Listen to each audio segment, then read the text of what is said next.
রাত 3:30। হসপিটালের করিডোরের বেঞ্চে বসে প্রায় 2 ঘন্টা যাবৎ অনবরত কেঁদে যাচ্ছে মোনা খান আর মীরা রহমান। ওনাদের সামনেই দাঁড়িয়ে আছে অভি। অভি সারা গায়ে রক্ত মাখা, চোখ দুটো অসম্ভব লাল হয়ে আছে, মাথা চুলগুলো এলোমেলো, রাগে ওর কপালের রক ফুলে উঠেছে। বারবার হাত ঘড়িটার দিকে তাকিয়ে সময় দেখছে আর সিসিইউর দরজার দিকে তাকাচ্ছে। হঠাৎ ওর ফোনে একটা কল আসতে এই পকেট থেকে ফোনটা বের করে কানের কাছে ধরে বলল, কি খবর ওই দিকের? ওই পাশ থেকে একজন পুরুষালী কণ্ঠ বলল, স্যার, সবাইকে গোডাউনে আটকে রেখেছি, এখন কি করব? অভি শক্ত কণ্ঠে বলল, আপাতত একটু খাতির যত্ন কর, বাকিটা পরে দেখে নিচ্ছি। Okay sir. বলেই ছেলেটা ফোন কেটে দিল। অভি ফোনটা পকেটে রেখে পেছনে ঘুরতেই দেখলো আহির, মিহির, হিয়ান দাঁড়িয়ে আছে। তিনজনের শার্টে হালকা হালকা রক্ত লেগে আছে, ওদের চুলগুলো এলোমেলো, চেহারায় চিন্তার ছাপ। অভি ওদের দিকে তাকিয়ে চোখ দিয়ে কিছু ইশারা করতেই হিয়ান মাথাটা নিচু করে নাসূচক ঘাড় নাড়ালো। অভিকে থপ করে বেঞ্চের উপরে বসে হাত দিয়ে মাথাটা চেপে ধরলো। মোনা খান ওদেরকে দেখে বসা থেকে দাঁড়িয়ে তড়িঘড়ি করে ওদের সামনে গিয়ে কান্নাঝরিত কণ্ঠে বললেন, আমার রাহান কোথায়? তোমরা ওকে খুঁজে পেয়েছো? মোনা খানের প্রশ্ন শুনে আহির, মিহির, হিয়ান অসহায় চোখে মোনা খানের দিকে তাকালো। উনি কাতর চোখে ওদের দিকে তাকিয়ে আছেন প্রশ্নের উত্তর শোনার জন্য, কিন্তু ওরা কোনো উত্তর না দিয়ে চুপচাপ দাঁড়িয়ে আছে। ওদের এইভাবে চুপচাপ দাঁড়িয়ে থাকতে দেখে মোনা খান একটু ধমকের কণ্ঠে বললেন, কি হলো? তোমরা এভাবে চুপচাপ দাঁড়িয়ে আছো কেন? বলো, আমার ছেলে কোথায়? মিহির একটা শুকনো ঢোক গিলে কাঁপা কাঁপা স্বরে বলল, ব্রোকে এখন খুঁজে পাওয়া যায়নি মামনি, তবে কিছু একটা বলতে গিয়ে মিহির থেমে গেল। মোনা খান কাঁপা কাঁপা কণ্ঠে বললেন, তবে থেমে গেলি কেন বল? মিহিরের আটকে আসা গলায় কাঁপা কাঁপা কণ্ঠে বলল, গাড়ির মধ্যে একটা পোড়া লাশ পাওয়া গেছে। লাশটা সারা শরীর একদম ঝলসে গেছে, কঙ্কাল ছাড়া কিচ্ছু অবশিষ্ট নেই। কথাটা মোনা খানের কানে আসতেই উনি কয়েক সেকেন্ডের জন্য থমকে গেলেন। কথা বলার বাক শক্তি হারিয়ে ফেললেন। কিছুক্ষণ স্থির দৃষ্টিতে মিহিরের দিকে তাকিয়ে থেকে চোখ দুটো বন্ধ করে ফ্লোরে লুটিয়ে পড়লেন। মিহির, আহির, অভি, হিয়া দৌড়ে এসে ওনাকে ধরল। এদিকে মীরা রহমানের খবরটা শুনে আর স্থির থাকতে পারলেন না, সেন্সলেস হয়ে বেঞ্চ থেকে ঠাস করে নিচে পড়ে গেলেন। হিয়ান আর অভি মোনা খানের পাশ থেকে উঠে এসে দ্রুত মীরা রহমানকে ধরলেন। ফ্ল্যাশব্যাক। তখন আহির, মিহির, হিয়ান সেই খাদের কাছে এসেই দেখতে পায় সেই গ্যাংয়ের লোকগুলো গাড়ি নিয়ে সবাই চলে যাচ্ছে। ওরা আর কোনো কিছু না ভেবে সেই লোকের গাড়ির পিছু নেয়। কিছু দূর যেতেই সেই গাড়িগুলোকে ওরা ওভারটেক করে চারপাশ থেকে আটকে দেয়। এক পর্যায়ে হিয়ান, আহির, মিহিরের সাথে সেই লোকগুলোর গোলাগুলি শুরু হয়। ওরা দলে অনেকজন হলেও আহিরদের সাথে পেরে ওঠেনি।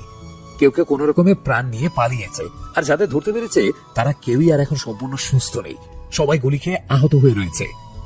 আহিরা গার্ড নিয়ে সেই লোকগুলোকে গোডাউনে পাঠিয়ে দিয়ে আবার ফোনের দিকে তাকিয়ে আহানের ফোনের লোকেশন ট্র্যাক করার চেষ্টা করে। ওরা দেখতে পায় ফোনের সিগন্যাল আশেপাশেই দেখাচ্ছে। ওরা দ্রুত আবার গাড়িতে উঠে সেই সিগন্যাল অনুযায়ী গিয়ে গাড়ি থামিয়ে নামতে বেশ অবাক হয়, কারণ অভি তড়িঘড়ি করে মেয়েকে কোলে করে নিয়ে নিচের গাড়িতে তুলছে। হিয়ান দৌড়ে অভির কাছে এগিয়ে গিয়ে বলল, অভি, তুই এখানে কি করছিস? ওদের কথায় অভি অনেকটা হকচকিয়ে উঠল। ওর মুখ দেখে মনে হচ্ছে এই মুহূর্তে হিয়ানদের ও এখানে একদমই আশা করেনি। তারপরও নিজেকে দ্রুত সামলে নিয়ে ওদের দিকে তাকিয়ে উল্টে ধমকের স্বরে বলল, কি করছি মানে কি? আর আমাকেও ভয়েস মেসেজ দিয়েছিল, তাই এসেছে। কিন্তু তোর এতক্ষণ কোথায় ছিলি? আহির দাঁতে দাঁত চেপে বলল, ওই স্কাউন্ডারের বাচ্চাগুলোকে ধরতে গিয়েছিলাম। ওদের এত বড় সাহস, ওরা আবার ভাইয়ের ওপর অ্যাটাক করে। সবগুলোকে আজকে বুঝিয়ে দেবো রাজারের সুরে কারোর সাথে লড়তে আসলে তাদের কি অবস্থা হয়। কথাটা বলতে বলতে আহিরের চোখ যায় অভির গাড়ির সিটে হেলান দিয়ে শুয়ে রাখা মেঘের দিকে। মেঘের দিকে চোখ পড়তে আহির হতভম্ব হয়ে দুকদম পিছিয়ে যায়। কথার মাঝেই হঠাৎ করে এমন রিয়েকশন দেখে মিহির আর হিয়ানো ওর দৃষ্টি অনুসরণ করে সামনের দিকে তাকায়। তাকিয়ে ওদের পায়ে নিচ থেকে মাটি সরে যায়। গাড়ির মধ্যে আলোতে মেঘের চেহারাটা স্পষ্ট দেখা যাচ্ছে। ও সারা শরীরে মাথায় কাঁচ কেঁধে রয়েছে, সারা গায়ে রক্ত আর ধুলাবালি আবর্জনায় মাখামাখি হয়ে আছে। মেঘের এমন অবস্থা দেখে মিহির আর আহিরের চোখ দিয়ে পানি গড়িয়ে পড়ছে। ওদের পা দুটো অবশ হয়ে গেছে। যে মেয়েটার গায়ে ওরা একটা ফুলের টোকাও লাগতে দেয় না, আজকে সেই মেয়েটা এমন ক্ষতবিক্ষত অবস্থায় ওদের সামনে পড়ে আছে। মেয়েকে এই অবস্থায় দেখে ওদের শ্বাস গলায় আটকে গেছে। দৌড়ে গিয়েছে মেয়েকে একটু জড়িয়ে ধরবে, সেই শক্তিটুকুও পাচ্ছে না। হিয়ান মেঘের এমন অবস্থা দেখে আর নিজেকে ঠিক রাখতে পারল না। দৌড়ে গিয়ে মেয়েকে বুকের সাথে চেপে ধরে কেঁদে দিল। মেয়েকে ধরার সাথে সাথে হিয়ানের হাতটা রক্তে ভিজে গেল। ও এক হাত মেঘের গালে রেখে বলল, বনু, ওই বনু, চোখটা খোল প্লিজ। দেখ, ভাইয়া এসেছে, তোর কিছু হতে দিব না। প্লিজ সোনা, চোখটা খোল। মেঘকে নড়াচড়া করতে না দেখে হিয়ান অভির দিকে তাকিয়ে বলল,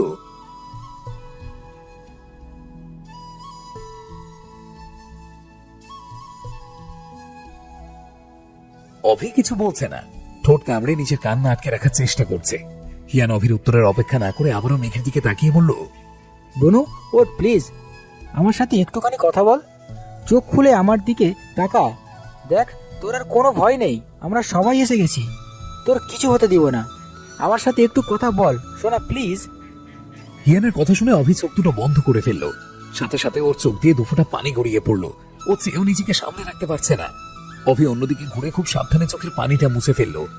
হিয়ান ওর হাতটা মেঘের মাথায় রেখে বলল, ওরা আমার বোনটার কি অবস্থা করেছে, কতটা কেটে গেছে, রক্ত পড়ছে, শ্বাসটা পর্যন্ত নিচ্ছে না, চোখ দুটো বন্ধ করে রেখেছে, নিশ্চয়ই ওর খুব কষ্ট হচ্ছে। বলে হিয়ান অভির দিকে তাকিয়ে বলল, অভি জানিস, ওর একটুখানি কেটে গেলেও চিল্লিয়ে সারা বাড়ি মাথায় তোলে, সামান্য ইঞ্জেকশন দিলেও ভয়ে কান্না করে দেয়, সেখানে ওর এতটা কেটে গেছে। আজকে নিশ্চয়ই ও অনেক কান্না করেছে, তাই না? ভীষণ ভয়ও পেয়েছিল নিশ্চয়ই, কিন্তু আমরা ঠিক সময় এসে ওকে সেভ করতে পারিনি। আহির আর মিহিরের কোনো নড়চড়ই নেই। ওরা শুধু এক দৃষ্টিতে মেঘের রক্তাক্ত চেহারাটার দিকেই তাকিয়ে আছে। অভি নিজেকে কোনো মতে সামনে নিয়ে হিয়ানের কাছে এসে ওর কাছে এক হাত রেখে বলল, কি করছিস হিয়ান? ছাড় ওকে, এভাবে জড়িয়ে ধরলে চাপ লেগে কাজগুলো আরো ওর শরীরের মধ্যে ঢুকে যাবে। হিয়ান অভির কথায় পাত্তাও দিল না। ও মেঘকে ওভাবেই জড়িয়ে ধরে ওর মুখের দিকে অসহায় চোখে তাকিয়ে রইল। হিয়ানের চোখ থেকে পানি গড়িয়ে পড়ে মেঘের মুখের উপরে পড়ছে। হিয়ান মেঘকে ছাড়ছে না দেখে অভি ওর কণ্ঠটা আরেকটু নরম করে বোঝানোর স্বরে হিয়ানকে উদ্দেশ্য করে বলল, হিয়ান প্লিজ ছাড় ওকে, আমাদের অলরেডি অনেক লেট হয়ে গেছে। মেঘের অবস্থা তেমন একটা ভালো না, ওকে এখনই হসপিটালে নিয়ে যেতে হবে, না হলে হয়তো আমরা আর ওকে বাঁচাতে পারবো না। আর তাছাড়া আহানকেও খুঁজে পাওয়া যাচ্ছে না। শেষের কথাটা শুনতেই হিয়ানের হাতটা আলগা হয়ে গেল। ও মেঘকে সিটের সাথে হেলান দিয়ে শুয়ে অভির দিকে ঘুরে অবাক কণ্ঠে বলল, খুঁজে পাওয়া যাচ্ছে না মানে? অভি আটকে আসা স্বরে বলল, আহানের গাড়িটা খাদে পড়ে ব্লাস্ট করেছে, সম্ভবত আহানও গাড়িটার মধ্যেই ছিল। অভির কথা শুনে আহির মিহিরের হুঁশ ফিরে আসলো। ওরা থপ করে হাঁটু গেড়ে মাটিতে বসে পড়ল। হিয়ান হতবিহবল চোখে অভি থেকে তাকিয়ে রইল। ওর মাথা কাজ করা বন্ধ করে দিল। অভি ওদের তিনজনের এমন অবস্থা দেখে রেগে ধমক দিয়ে বলল, সবাই এরকম কার্টুনের মতো বসে না থেকে আহানকে খোঁজার ব্যবস্থা কর। কষ্ট কিন্তু আমার হচ্ছে। আহান যে আমার জন্য কি সেটা নিশ্চয়ই তোদের অজানা নয়। আমি ওকে আমার ভাইয়ের মধ্যে ভালোবাসি, আর মেঘ যেমন তোদের কলিজার টুকরো তেমনি আমারও আদরের। আজ অব্দি কখনো ওকে আর আলিশাকে আমি কখনো আলাদা চোখে দেখিনি। ওরা দুজনই আমার জন্য সমান। মেঘকে এমন অবস্থায় দেখে আমারও খুব কষ্ট হচ্ছে, কিন্তু তাই বলি কি এখানে কার্টুনের মতো বসে থেকে চোখের সামনে ওদের মরতে দেখবো? অভির কথা শেষ হতে কয়েকটা গাড়ি এসে ওদের সামনে থামলো। এদের মধ্যে দুটো পুলিশের গাড়ি, একটা ফায়ার সার্ভিসের গাড়ি, আর বাকিগুলোতে মেঘের মা বাবা, আহানের মা বাবা, আর হিয়ানের বাবা আর ছোট চাচু। মীরা রহমান আর মোনা খান ওখানে এসেই কান্নাকাটি শুরু করে দিলেন। হিয়ান আহির মিহির কোন রকম নিজেকে সামলে নিল, কারণ ওরা এখানে এইভাবে ভেঙে পড়লে বাকিদের সামলাবে কে? আহির আর মিহির কোনোভাবে মীরা রহমান আর মোনা খানকে বুঝিয়ে বলল যে ওরা আহানকে নিয়ে পরে চলে আসবে। আপাতত ওনারা সাথে অফিস সাথে মেঘকে নিয়ে হসপিটালে চলে যায়। সবাই অনেক বোঝানোর পর ওনারা যাওয়ার জন্য রাজি হয়ে গেলেন। অভি, মেঘ আর ওনাদের নিয়ে দ্রুত গাড়ি ড্রাইভ করে হসপিটালের উদ্দেশ্যে বেরিয়ে পড়ে, আর বাকিরা সবাই এখানে থেকে যায় আহানকে খোঁজার জন্য। 2 দিন পর, সেই রাতের পর কেটে গেছে আরো দুটো বিষাক্ত দিন। বদলে গেছে অনেক কিছু, কোনো কিছুই এখন আর আগের মতো নেই। যে মানুষগুলো আগে সবসময় হাসি খুশি থাকতো, সেই মানুষগুলো এখন জীবন্ত লাশ হয়ে গেছে। তারা সবাই যেন হাসতে ভুলে গেছে। আজ 2 দিন হতে চলল, মেঘের কোনো হুঁশ নেই। ডাক্তার 72 ঘন্টা সময় দিয়েছেন। এর মধ্যে যদি মেঘের জ্ঞান ফিরে না আসে, তাহলে ওনাদের আর কিছুই করার থাকবে না। ওকে কোনো রকম বাঁচানো গেলেও ও এখন বিপদ মুক্ত না। আদৌ বাঁচবে কিনা সেইটাও বলা যাচ্ছে না।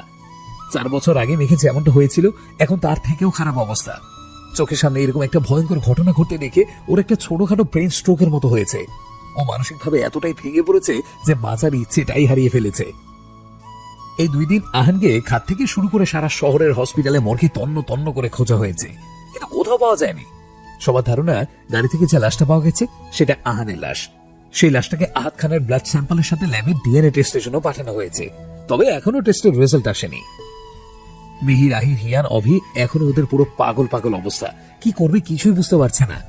একদিকে তো আহানের কোনো খোঁজ পাচ্ছে না, তার উপরে মেঘকে বাঁচানো যাবে কিনা ডাক্তাররা শিওর বলতে পারছে না। মীরা রহমান, মোনা খানও ভীষণ অসুস্থ। ওনারা খাওয়া ঘুম সব ছেড়ে দিয়েছেন, সারাক্ষণ শুধু কান্নাকাটি করেন, মানসিকভাবে একদম দুর্বল হয়ে পড়েছে। আহির মিহিরকে ওনাদেরও সামলাতে হয়। ওরা গিয়ে কোন রকম বুঝিয়ে সুঝিয়ে ওনাদের খাবার খাইয়ে আবার হসপিটালে মেঘের কাছে চলে আসে। এই 2 দিন ওরা স্থির হয়ে একটা সেকেন্ডের জন্য বসেনি। কখনো হসপিটাল, কখনো বাড়ি, আবার কখনো আহানকে খুঁজতে বেরিয়েছে। সকাল 7:30। আহির আর মিহির মাত্রই ওদের মামা বাড়ি থেকে হসপিটালে এসেছে। সকাল 5:30টার দিকে হিয়ানার মা ফোন করে জানায় মীরা রহমান আর মোনা খান আবার কান্নাকাটি পাগলামি শুরু করেছেন। কথাটা শোনা মাত্রই ওরা আর এক মুহূর্ত দেরি না করে সোজা হিয়ানদের বাড়ি চলে গিয়েছিল।